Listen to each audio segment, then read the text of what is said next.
Mga master, may nag-message po sa atin. Concern po niya ay ito pong mensahe ni GSIS doon sa GSIS Touch na sinasabing premium payment for October 2024 no ay paid na raw, no, na paid na or posted na rin yung premium payment. Sabi niya wala po akong loan sa GSIS kahit isa.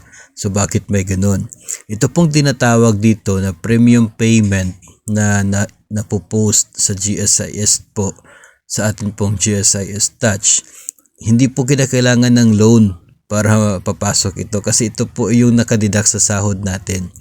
'Di ba? Yung sa payslip meron pong GSIS doon na share po natin, that is 9% of our basic salary. Yun po na halaga ay tinutumbasan yan ng agency, ng employer natin, ng DepEd kung sakop ka ng DepEd, ng 12% ng basic salary.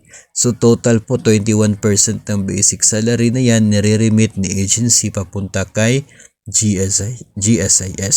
Kaya kung napapansin po ninyo, yung nakikita ninyo dyan na posted na halaga ay napakalaki compared doon sa nakadidak sa inyo pong sahod.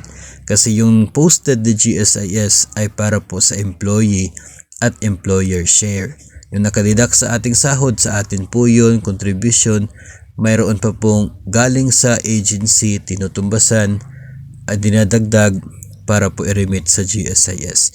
So, kapag may natanggap ka mensaheng ganon, good news po ang ibig sabihin yan kasi i-remit na ng agency, tapos posted pa ni GSIS yung contribution mo, remittance na inyo pong contribution sa GSIS.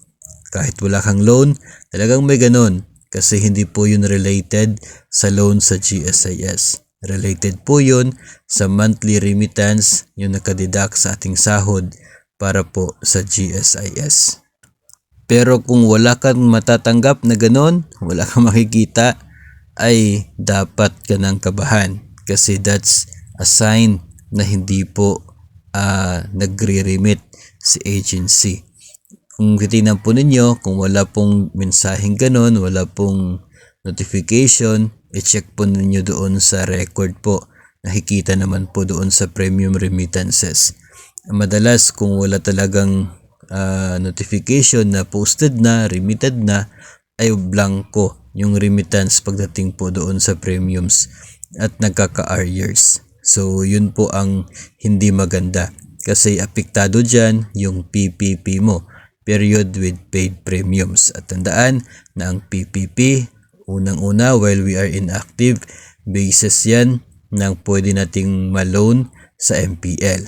Pero kung tayo po ay mag-retire, ang PPP ang basis sa computation ng ating magiging GSIS pension.